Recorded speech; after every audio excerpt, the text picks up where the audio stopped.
buenas noches, ¿qué tal? Bienvenidos y bienvenidas a un miércoles más del Centro Astronómico Clavius de la Ibero. Estamos ya muy bien inmersos en el ciclo de conferencias del periodo académico Primavera 2026. Y bueno, les saludamos desde la Ciudad de México con con un inicio de noche que es, ahora sí ya parece de invierno, en el sentido de que está muy fresco el ambiente y además tenemos cielo despejado el día de hoy, cosa que no habíamos tenido en los últimos días, pero pues ya estamos aquí. Y bueno, pues le damos la bienvenida hoy a nuestro invitado, Santiago Páez.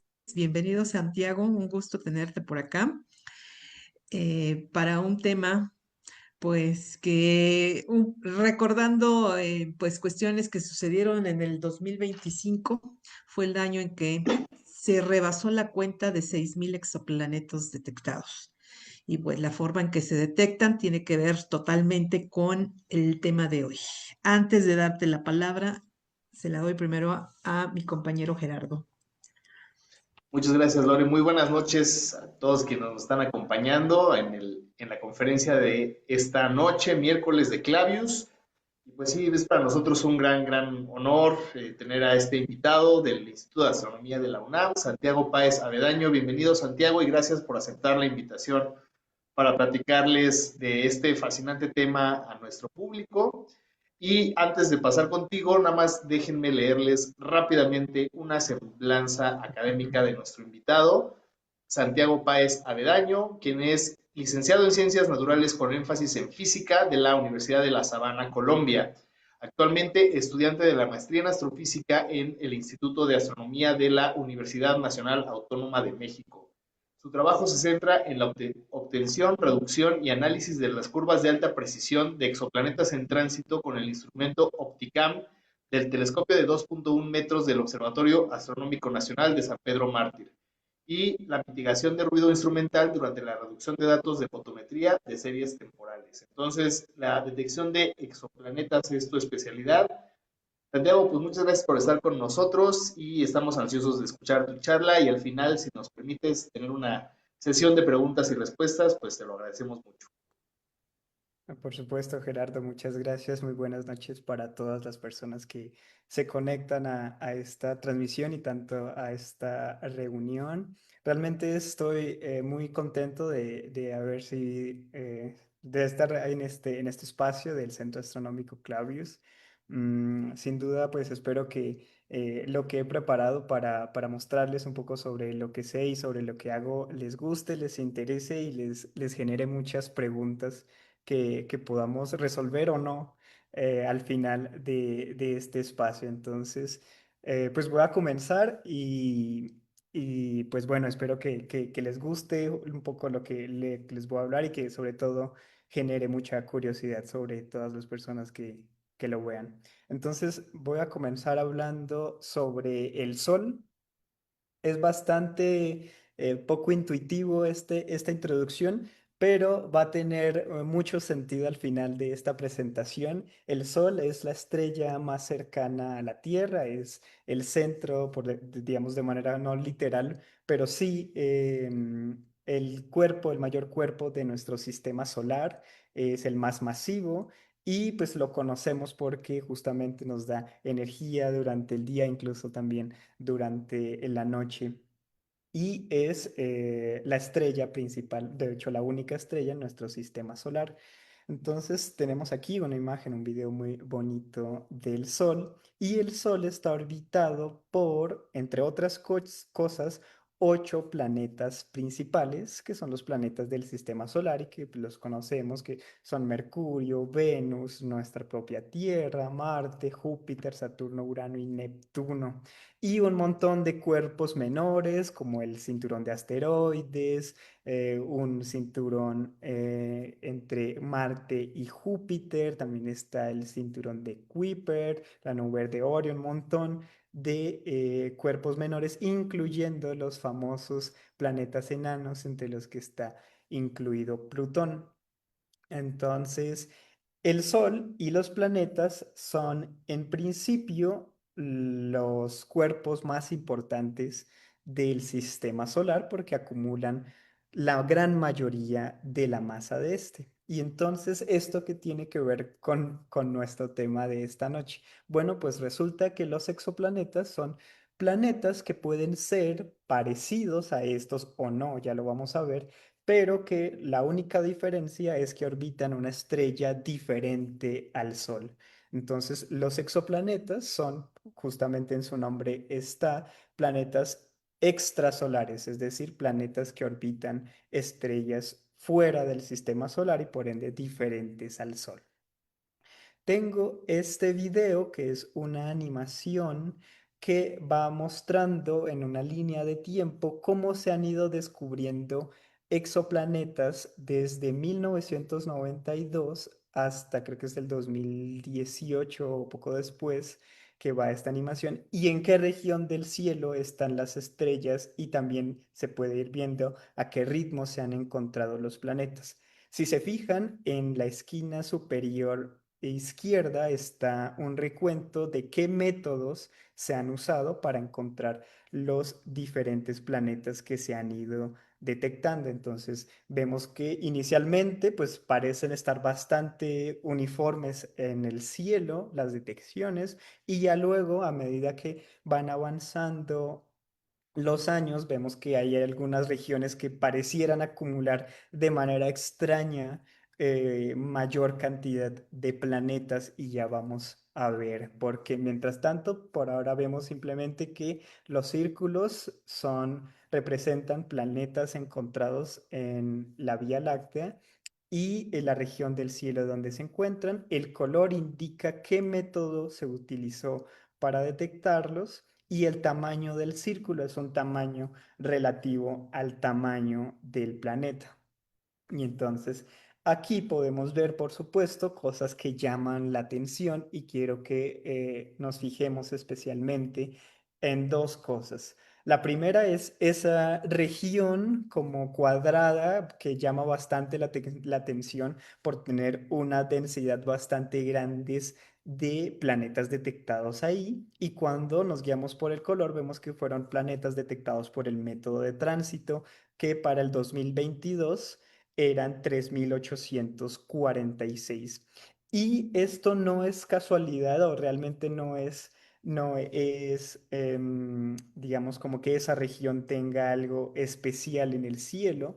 Y lo que estamos viendo es realmente un sesgo debido a el instrumento que se utilizó para detectar esos planetas. Resulta que se detectaron con el telescopio espacial Kepler, que fue un telescopio dedicado exclusivamente a buscar planetas en tránsito, es decir, por el método de tránsito, que ya lo vamos a ver, y estaba centrado exclusivamente en esa región. Todo el tiempo que duró la misión estuvo centrada en esa misión, en esa región del cielo, y por eso vemos una mayor concentración de planetas.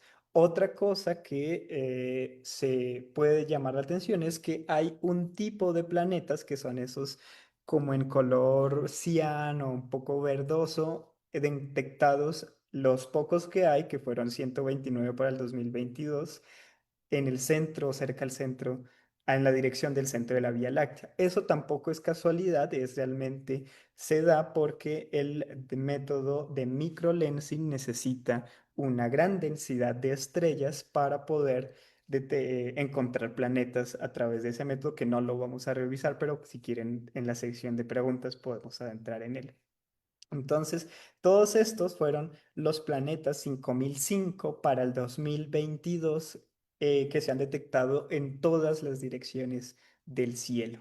Y cuando se detectaron tantos planetas, se empezó a encontrar que eran muy diferentes a los planetas del sistema solar. Y entonces se empezó a hablar de realmente un zoológico de planetas y está esta infografía que me gusta mucho que representa de manera artística ese zoológico de planetas. La distancia, el eje X, es decir, el eje horizontal, de derecha a izquierda representa qué tan lejos están los planetas de su estrella anfitriona y las imágenes de cada planeta son representaciones artísticas de exoplanetas reales detectados y cómo se piensa que podrían ser.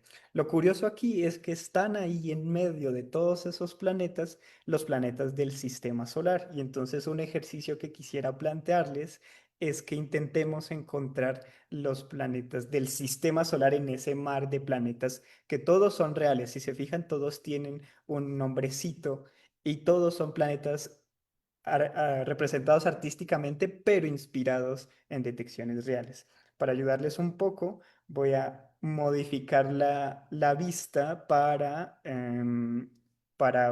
que se vea más cerca. Y en esta región donde hice zoom, están todos los planetas del sistema solar. Tal vez haya dos, tres bastante fáciles de ver, pero ahí están todos, incluso hay cuerpos menores representados ahí. Entonces, em, espero que hayan tenido algo de suerte. Voy a ayudarles un poco y voy a señalarlos para que vean dónde están y en medio de ese zoológico de planetas, dónde está representado el sistema solar. Entonces, aquí marqué en rojo dónde están los planetas del sistema solar. Tal vez si se fijaron bien, lograron haber visto de pronto Júpiter, Saturno, los gigantes de nuestro sistema solar, pero si se fijan está Urano, Neptuno, está incluso Plutón ahí representado, la Tierra, Mercurio, Venus e incluso la Luna. Entonces, volviendo a nuestro plano general, así se ve nuestro sistema solar en medio de esa diversidad de tipos de planetas que cuando se empezaron a detectar, o incluso, de hecho, antes de que se detectaran por primera vez, no se esperaba porque se creía que cuando detectásemos exoplanetas o planetas en otras estrellas diferentes al Sol, deberían ser similares a los planetas del sistema solar, ¿no? Tenemos una referencia de algo que existe y cuando buscamos algo similar, esperamos que sea parecido. Pero después de 5.005 exoplanetas y hoy más de 6.000 exoplanetas detectados y confirmados, pues ya sabemos que esos planetas no necesariamente son tan parecidos a los del sistema solar. Entonces lo que tenemos es que existe una gran variedad de tipos de exoplanetas. Ya sabemos que hay miles seguramente, que probablemente casi cada estrella en la Vía Láctea tiene un exoplaneta, pero además que esos planetas no son del mismo tipo de los que hay en el sistema solar.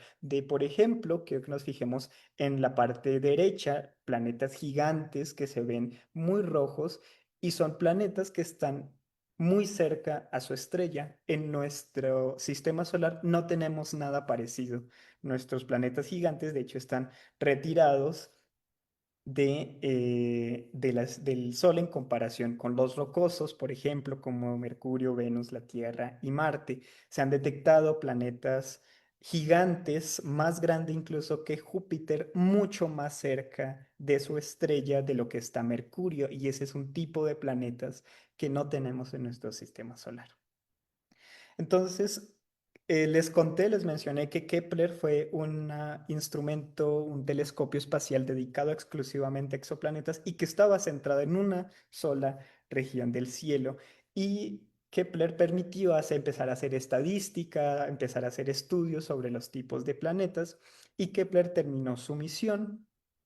Sin embargo, ahora tenemos un reemplazo, por así decirlo, que no es exactamente igual, es una misión también centrada en detección por tránsito, pero no funciona igual, y se llama TESS.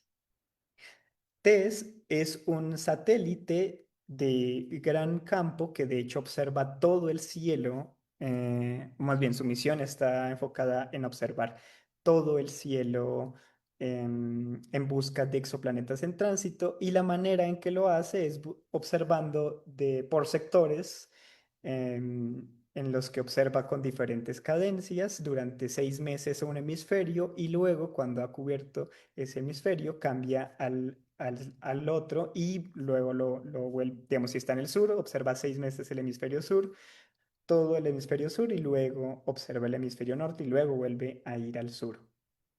Actualmente, a día de hoy, hay 6.080 planetas confirmados desde que se detectó el primero alrededor de una estrella tipo solar en 1995. De esos, 773 ya son planetas confirmados con este satélite TESS y actualmente hay más candidatos a planeta que incluso planetas confirmados. Hay un total de 7.821 candidatos a planetas detectados por el satélite TESS. Y todos esos planetas candidatos necesitan ser validados o confirmados realmente como planetas, porque hay varios escenarios que los vamos a ver más adelante, que pueden ser de falsos positivos o de señales que en tránsito podrían parecer un planeta, pero que en realidad no lo son. Entonces, ese es digamos, el referente test de observación en búsqueda de exoplanetas, de detección de nuevos exoplanetas. Actualmente también hay otras misiones como Cheops, por ejemplo, que está dedicada, pero ya no a detectar nuevos exoplanetas, sino a caracterizar en detalle los que ya se han descubierto. Entonces, realmente hay un auge bastante importante en la ciencia de exoplanetas, hay misiones espaciales e instrumentos dedicados en Tierra que se dedican exclusivamente a buscar, detectar y caracterizar exoplanetas. Entonces, digamos que bajo todo este contexto, es donde vamos a hablar de un poco del método de tránsito, que es el que yo manejo, del que trabajo diariamente. Y entonces tenemos el siguiente escenario. Imaginen que por casualidad tenemos una estrella de las miles de millones que hay en la Vía Láctea y esa estrella tiene un planeta. Para que el planeta sea transitante, se debe cumplir que el plano orbital de ese planeta esté alineado con la línea de visión desde la Tierra, de manera que cuando observamos esa estrella, el planeta haga de manera esquemática lo que vemos en esta animación, que es pasar enfrente del disco de la estrella. No siempre es posible porque el planeta puede estar orbitando con cierta inclinación que haga que cuando pasa más cerca de nosotros, por así decirlo, realmente no pasa por el frente del disco estelar, sino que puede pasar por arriba, por debajo, por un lado, etcétera. Y esto es una restricción bastante grande. Para que nos hagamos una idea, el planeta tiene que estar, para que pase por el centro de su estrella, con una inclinación de 90 grados, su plano orbital respecto al plano del cielo.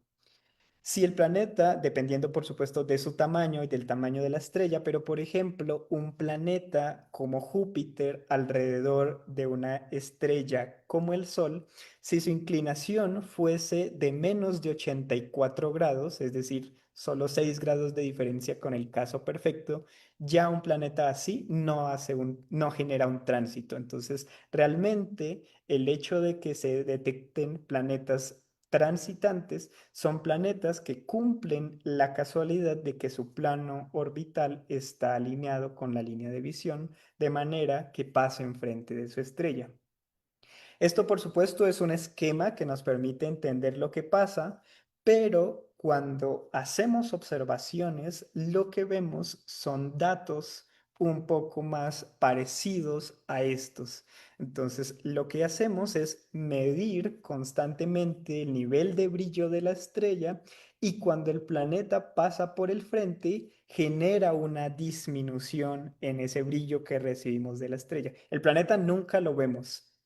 Entonces, realmente lo que vemos es una disminución en el brillo de la estrella y esa disminución en el brillo de la estrella depende casi exclusivamente en qué tan grande es el planeta respecto al tamaño de la estrella. Entonces, por ejemplo, aquí tenemos en este esquema un tránsito que genera una profundidad del 1%. Entonces, y aquí empezamos a hablar un poco del título de esta charla. La precisión que necesitamos para medir el brillo de la estrella tiene que ser mucho mejor que la profundidad del tránsito. Entonces, si el tránsito tiene una profundidad de un 1%, la precisión en nuestras observaciones tiene que ser mucho menor que eso. Entonces, Por ejemplo, un tránsito de un 1% es un tránsito realmente grande, por así decirlo, profundo, en comparación con muchos de los tránsitos que pueden llegar a ser de realmente, digamos, mucho más, menos profundos que esos. Ya nosotros no hablamos en porcentaje de brillo que se disminuye, que es partes por 100, sino que hablamos en partes por 1000. Si el total de brillo fuese 1000 partes, ¿cuántas de esas 1000 partes disminuye el brillo? Un 1% serían 100 partes, 100 partes, perdón, 10 partes por 1000. Entonces, ese es el esquema, eso es un poco de cómo se ven los datos y esta gráfica de flujo o brillo de la estrella en función del tiempo es lo que se conoce como una curva de luz. En esta animación pueden ver que el planeta cuando pasa por detrás genera también una disminución mucho más pequeña que cuando pasa por el frente. Esa se conoce como el eclipse secundario y si el tránsito puede llegar a ser difícil de detectar, la disminución de cuando el planeta pasa por detrás es aún mucho más difícil de detectar. ¿De acuerdo? Pero en general el fenómeno se ve un poco así y los datos más o menos, esto es en un caso muy ideal también, de cómo se ven datos, cada punto es una observación y la línea naranja es un modelo que explica ese sistema. Entonces, ¿qué podemos aprender ahora con el tránsito? ¿Qué información podemos sacar de esos puntos verdes que están ahí representados y ese modelo en naranja? Entonces, lo primero que podemos saber es si el planeta está girando, pues va alrededor de su estrella, va a generar un tránsito de manera periódica. Entonces, midiendo el tiempo de esos tránsitos, tenemos una medición directa del periodo orbital del planeta, midiendo cada cuánto se da un tránsito. Entonces, también puede haber, digamos que, desviaciones en este tiempo de tránsito por la presencia de otros exoplanetas y ese de por sí también es un método de detección, pero no vamos a profundizar en él. ¿Cómo podemos también, qué más podemos saber? Gracias al periodo podemos usar como aproximación la primera orden, por así decirlo, la tercera ley de Kepler, y a través del periodo podemos tener una estimación del semieje mayor de la órbita, es decir, qué tan lejos orbita el planeta de su estrella, únicamente midiendo el periodo y teniendo una idea también de la masa de la estrella. Entonces ya tenemos dos. Oh, ¿qué pasó? Se paró la Sí, presentación. se cortó la presentación, pero la podemos retomar sin problema. Sí, ya espero a ver que se sigue, ¿se está viendo ya? Ahí estamos. Ah, qué bueno. De acuerdo, entonces estamos hablando que podemos tener a través del tránsito mediciones del periodo orbital y con eso una idea de la distancia orbital. Aquí hay una ecuación de un esquema también de qué podemos aprender de la profundidad del tránsito y la profundidad del tránsito nos da la relación de tamaños entre el planeta y la estrella. Es una medida también casi directa. En este esquema tenemos un planeta que en el caso ideal transita por el ecuador o más bien por el centro del disco de la estrella. Y tenemos referenciados 4 puntos en la morfología de esa curva de luz, que son T1 a T4, que hacen referencia T1 al primer contacto que tiene el planeta con el disco de la estrella, T2 cuando el planeta terminó de entrar en el disco estelar, T3 cuando va a empezar a salir y T4 cuando termina de salir y es el final del tránsito y midiendo la profundidad, es decir, cuánto disminuyó el brillo cuando el planeta estaba completamente enfrente de la estrella, podemos tener una idea de la relación, una medición de la relación del tamaño del planeta con el tamaño de la estrella. Hay un factor importante que se llama parámetro de impacto y es justamente lo que les mencionaba al principio, que es la inclinación de la órbita.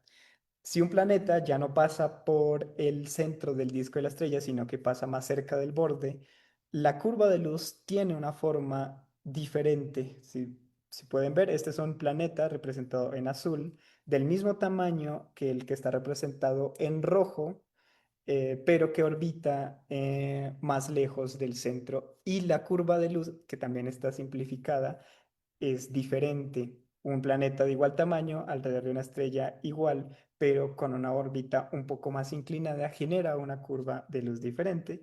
Y ese parámetro de impacto lo podemos determinar a partir de la inclinación orbital, por supuesto. Entonces, estas son las únicas dos ecuaciones, creo, que tengo en la presentación para entender un poco matemáticamente qué nos dice la forma geométrica de estas gráficas que generamos. Aquí hay un simulador de curvas de luz que yo programé y que fue como un proyecto personal. Es un simulador interactivo que pueden encontrar en este código QR o en ese link. Y lo que pueden poner ahí es las condiciones de un radio de un planeta, el radio de la estrella y ver qué tránsito generaría ese planeta si estuviese a una unidad astronómica, que es la distancia a la que está la Tierra del Sol. Hay otros parámetros como la inclinación, ahí pueden también ver de manera interactiva cómo varía la forma de la curva de luz de acuerdo a la inclinación, y hay dos parámetros que se conocen como oscurecimiento del limbo, y es cuál es que describen cómo es el perfil de brillo de la estrella, porque las estrellas no tienen un brillo, más bien no se observan con un brillo uniforme desde, desde la Tierra, sino que como son esféricas y tienen una atmósfera, hay regiones más cerca al borde en el que la luz se oscurece a dependiendo de la longitud de onda, y eso también es información que se debe tener en cuenta cuando lo estudiamos. Entonces, lo que hacemos es eso, observar estrellas de manera continua, midiendo su brillo con mucha precisión. Por eso en el título de la charla está curvas de luz de ultra precisión, porque realmente estamos llegando a niveles de precisión que pocas o que otras observaciones en astronomía, por ejemplo, de estrellas variables normales, no necesitan, porque sus variaciones son en varias decenas de porcentaje, 20, 30%, pero aquí estamos llegando realmente a niveles de variación en el brillo muy pequeños que necesitan una gran precisión fotométrica. Entonces, con este contexto, podemos hablar desde lo que hacemos, o de lo que me dedico también un poco a la detección con el instrumento mexicano. Entonces, el- esta es una imagen a su derecha del telescopio de 2.1 metros en el Observatorio Astronómico Nacional de San Pedro Mártir, y tiene instalado ahí donde está un instrumento que se llama Opticam. Y Opticam es un instrumento que nos permite observar la misma región del cielo en tres filtros diferentes de manera simultánea. Entonces, son filtros de banda ancha, y esas tres imágenes son un ejemplo real de las tres imágenes que genera nuestro instrumento, que se llama Opticam. Tienen campos de visión, sí, tamaños de campo ligeramente diferentes, pero están centrados en el mismo punto en el cielo. Entonces, lo que hacemos es usar este instrumento para observar estrellas con planetas candidatos e intentar confirmar su naturaleza, si son planetas o no. Y esto es importante, ya lo vamos a ver más adelante, porque el hecho de que podamos observar en tres bandas de manera simultánea nos permite obtener información adicional de las curvas de luz.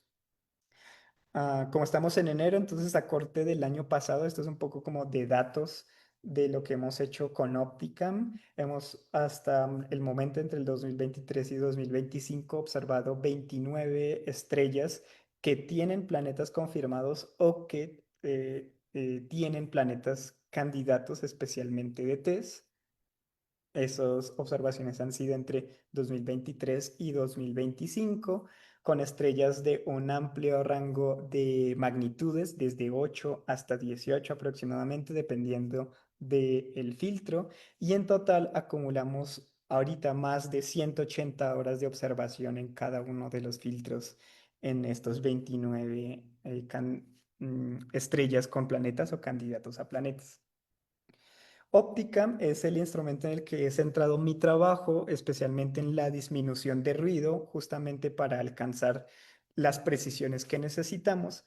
Y para entender un poco eso, les voy a hablar de específicamente los detectores con los que cuenta Opticam. Históricamente en astronomía, las personas que hayan leído, que conozcan o que incluso los usen, se ha usado los CCDs para hacer las imágenes.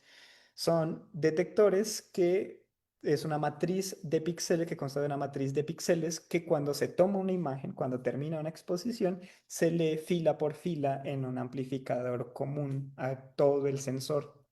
Entonces, eso permite que estos detectores tengan menor ruido de lectura, o más bien un ruido de lectura bastante bajo, pero como se lee línea por línea, son un poco lentos en la velocidad de escritura, es decir, qué tan rápido se escribe la imagen digital. Tienen un consumo energético bastante importante y suelen ser bastante caros.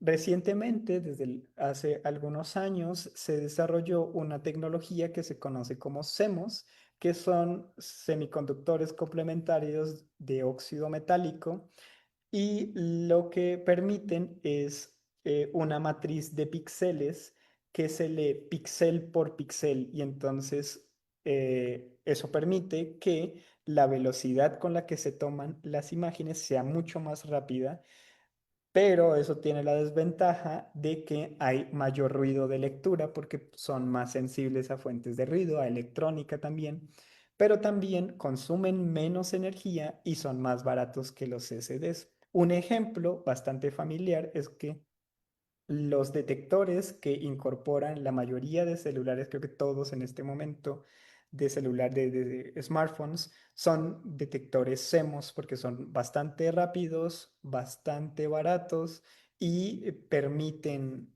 hacer fotos y video de manera bastante eficiente. En astronomía usamos los CMOS, más bien Opticam usa los CMOS, este tipo de tecnología que es diferente, y encontramos cuando empezamos a observar con el instrumento que se puso a disposición de la comunidad en el 2000, finales del 2022, principios del 2023, encontramos que Opticam genera una cantidad importante de píxeles tibios. Es un término bastante raro, pero son píxeles que no están saturados, pero que no hacen parte de píxeles que no reciben señal. Entonces se activan por la electrónica de los detectores. Y este es un recorte de una de las imágenes de Opticam con apenas 30 segundos de exposición, y vemos una estrella, que es la que está en el centro de la imagen, y vemos toda la cantidad de píxeles tibios que generó el sensor.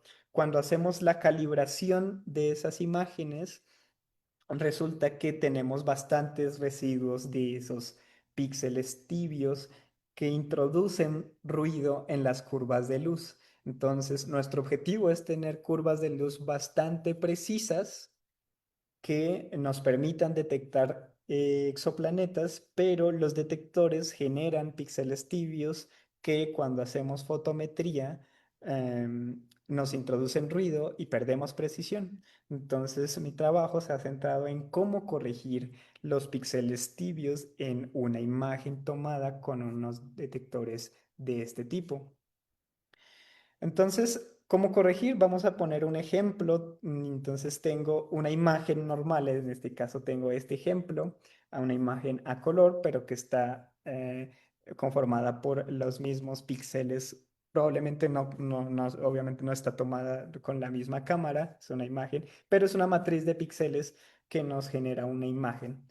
Para ver el efecto de cómo corregirlos, entonces aquí yo la pasé a una escala diferente de tonos de rojos a azules e introduje, en este momento tal vez no se nota, pero en los siguientes ejemplos se va a notar una proporción de píxeles rojos que simularían los píxeles tibios que nos generan las imágenes o que quedan en las imágenes de óptica.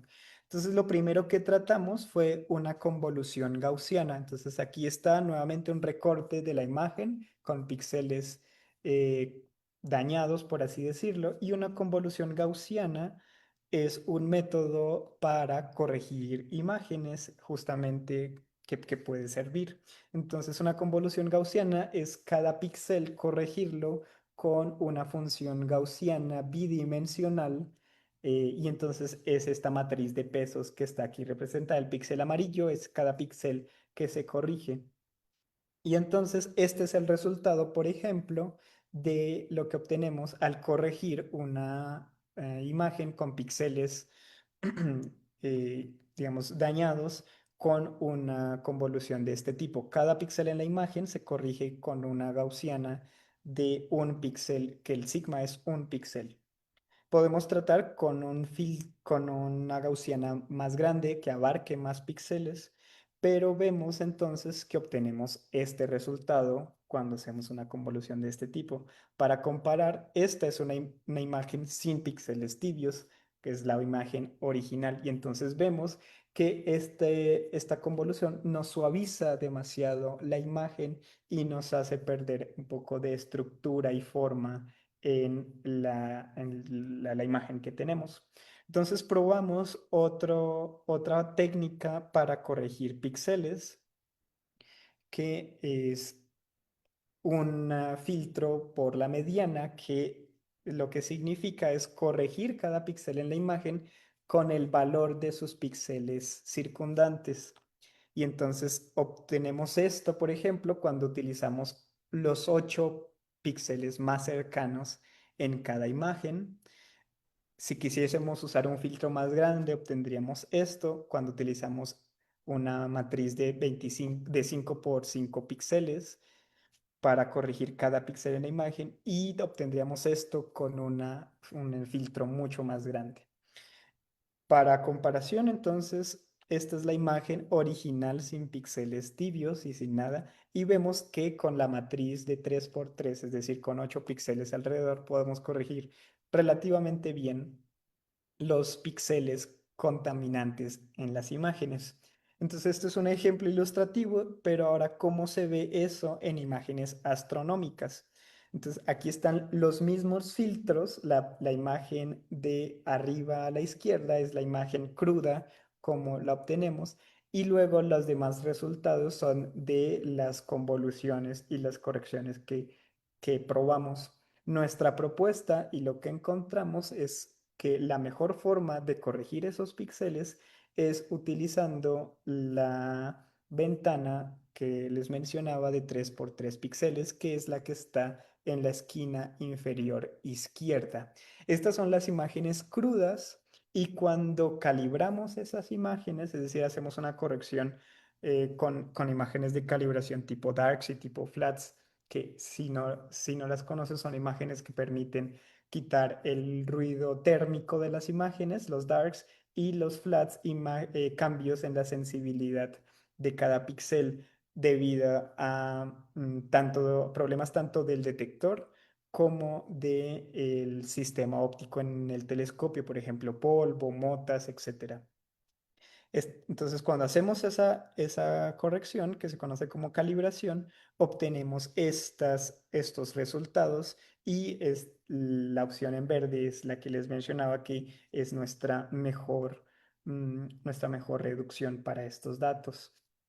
Luego de esto hacemos la fotometría, y entonces con estas imágenes que ya están corregidas, hacemos fotometría, y aquí hay un ejemplo de cómo hacemos esa fotometría. tenemos una estrella que es la estrella objetivo y utilizamos estrellas de comparación en el campo para comparar, para medir su brillo y obtener un nivel de flujo relativo. Entonces, esta observación, que es este video que está ahí, son las imágenes reales que obtuvimos con Opticam. Son un poco más de 500 observaciones durante una misma noche de manera continua. Y ahí ustedes pueden ver justamente cómo se ve el tránsito en el tiempo, en el eje, en las gráficas que se están generando. El eje X es tiempo, el eje Y es flujo y ven justamente la disminución debido al planeta transitante que tiene esta estrella, que es la que está rodeada por aperturas en verde. Esta es ya la curva de luz con la precisión que, bueno, ahí no tiene la precisión que podemos alcanzar, pero es un buen ejemplo de cómo obtenemos curvas de luz de exoplanetas con óptica. Esta es la diferencia en las curvas de luz con diferentes reducciones. Son los mismos datos, pero aplicando diferentes filtros y ustedes pueden ver ahí cómo justamente diferentes reducciones generan curvas de luz de diferente precisión. Todas las curvas de luz del mismo color, todas las azules, son en la banda G, las verdes en la banda R y las rojas en la banda I. Y todas las que están hacia abajo de cada color en la escala de colores son diferentes reducciones de los mismos datos y diferente procesamiento.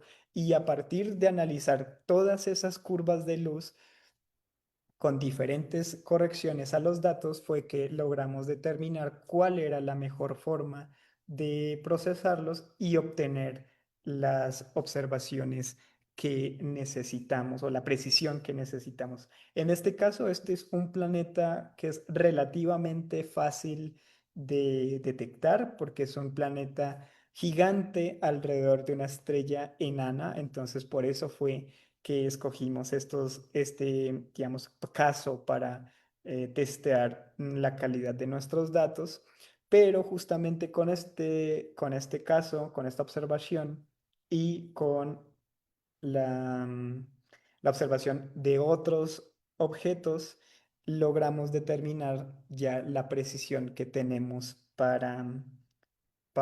con este instrumento, con esos detectores, con nuestra corrección. Y entonces, dados estos resultados, ¿qué podemos detectar? Bueno, pues podríamos detectar alrededor de una estrella de tipo Sol un planeta tipo Saturno, dependiendo, por supuesto, de qué tan brillante sea la estrella para nosotros, qué tan alejado de su estrella esté el planeta, siempre y cuando transite. Pero si fuese en un caso ideal, que en el que la estrella es lo suficientemente brillante y el planeta transita bastante cerca a el ecuador, podríamos detectar un planeta tipo Saturno o un poco más pequeños alrededor de una estrella de tipo solar. Si quisiésemos observar una estrella enana M, que es una estrella mucho más pequeña que el Sol, aquí está en escala, como se ve una estrella como el Sol contra una estrella tipo enana M, tendríamos este escenario y nuestro límite inferior que podríamos detectar es un planeta tipo Tierra. Entonces, para detectar con nuestra capacidad actual, con Opticam, un planeta como la Tierra, tenemos que enfocarnos en estrellas muy pequeñas, como las estrellas enanas M, que son las estrellas más pequeñas que son propiamente estrellas.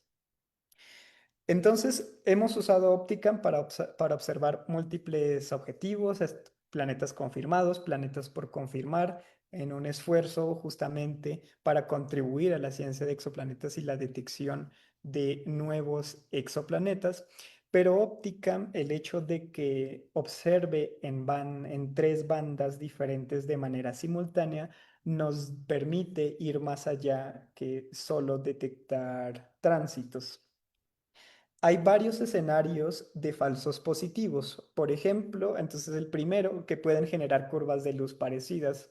Por ejemplo, si una estrella de baja masa está siendo orbitada por una enana café, puede generar un tránsito, una curva de luz parecida a un tránsito. De hecho, es un tránsito propiamente. También tenemos el caso en el que una estrella binaria, más bien un sistema binario, esté diluido por una estrella más grande que puede estar tanto en ese sistema como en la línea de visión. Es decir, puede ser un sistema de tres estrellas o que uno de los dos sea una estrella, un sistema de fondo. Si se tiene eso, la variación en la eclipsante va a generar una curva de luz también muy parecida a una forma de un tránsito. Y nuevamente, si tenemos un sistema binario en el que una de las estrellas no pasa exactamente frente a la otra, sino que es rasante, pasa cerca al borde, la disminución de brillo es muy poca y nuevamente se parece a un tránsito. Lo bueno de esto de Opticam es que nos permite diferenciar entre esos escenarios y el escenario en el que un planeta orbita a su estrella y ninguno de los otros.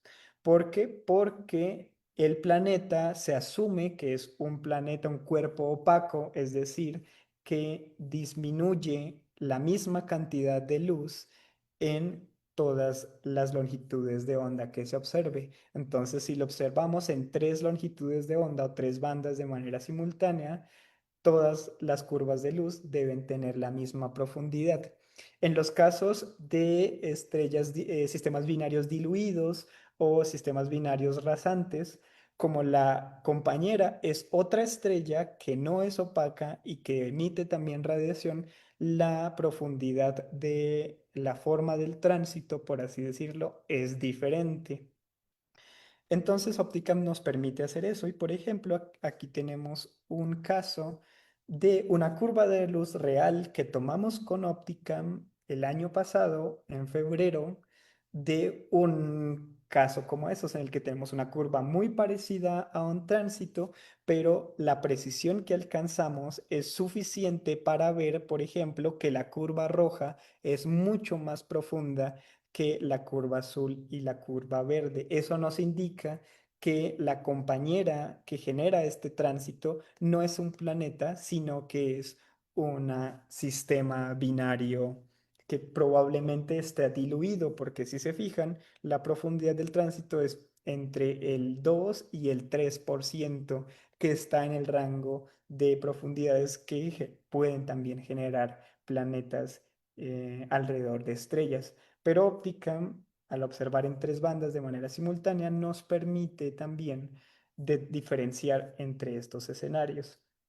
Y luego hay otro caso también muy interesante para el que Opticam es muy útil.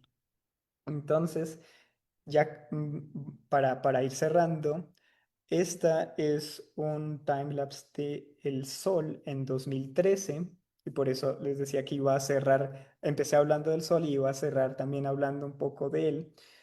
El Sol no tiene una superficie completamente uniforme porque su actividad en el campo magnético hace que se generen estas manchas que podemos ver en este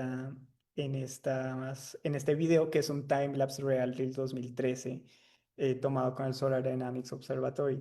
Entonces lo que tenemos es que el Sol genera manchas en su superficie y el Sol es una estrella de lo más común que podemos encontrar en la Vía Láctea. Entonces podemos esperar que otras estrellas, y de hecho se tiene confirmación de eso, otras estrellas también producen manchas en su superficie. Y estas manchas pueden contaminar y pueden dejar una marca en las curvas de luz si un planeta transita cuando hay manchas en la superficie. Entonces, para representar esto, tengo esta animación en la que justamente tenemos una estrella que tiene una mancha y tiene un exoplaneta. Entonces el planeta transita y da la casualidad de que el planeta va a pasar frente a la mancha estelar. Y fíjense en esa muesca que dejó, digamos, esa pequeña marca que dejó el planeta cuando pasó enfrente de la superficie estelar con una mancha. Entonces, con óptica tenemos la precisión suficiente para detectar este tipo de eventos cuando un planeta transita una estrella que tiene mucha actividad magnética, que genera manchas y pasa enfrente de esas manchas. Para hacerlo fácil, les voy a mostrar el caso, por decirlo así, más extremo que hemos detectado con óptica, y es este. Esta es una curva de luz de un exoplaneta alrededor de una estrella enana tipo M que genera esta curva de luz que está prácticamente hasta la mitad, digamos, como contaminada. Y entonces los modelos indican que se trata de un planeta, que es el que está representado en la parte inferior, un planeta que pasa enfrente de una mancha en esa estrella que es muy grande y que está en el polo. Y entonces, ¿qué es lo que nos permite óptica? Si se fijan en la parte inicial del tránsito, es decir, cuando apenas empezó a disminuir la luz por el planeta, hay diferentes niveles. Los puntos rojos están más abajo que los puntos verdes, que están ligeramente más abajo de los puntos azules. Eso se debe a que la mancha en la superficie de la estrella tiene una temperatura ligeramente inferior al resto de la superficie, por ende tiene un espectro diferente y entonces la curva de luz tiene profundidad diferente en diferentes bandas, y entonces esa diferencia nos permite calcular cuál es la disminución en temperatura de la mancha respecto al resto de la superficie estelar. Entonces, no nos permite saber exactamente cuál es la temperatura de la mancha, pero sí nos permite saber cuántos Kelvin menos caliente que el resto de la superficie está esa mancha. Y esto es indispensable o muy importante para estudios sobre actividad estelar en estrellas diferentes al Sol, porque es digamos, un tipo de estudios a los que solo se ha podido estudiar, digamos, como de manera suficiente el Sol, porque es el más cercano, porque hay muchos datos y porque los instrumentos que lo observan no necesitan, digamos, como que mucha precisión para detectar manchas, por ejemplo, y cómo se mueven y cómo se comportan. Y entonces este tipo de datos nos permite también aportar ya no solo a la detección de exoplanetas, sino al estudio de la actividad estelar en estrellas que albergan planetas. Entonces es como una nueva ventana a no solo la detección de nuevos planetas, sino más allá y entender la física y el comportamiento de estrellas diferentes al Sol. Y con esto cierro mi presentación. Muchas gracias por esta invitación. Espero que tengan preguntas. Estaré muy contento de abordar y de intentar responder las que tengan. Los comentarios también son bienvenidos. Entonces, muchas gracias y bueno, aquí estamos.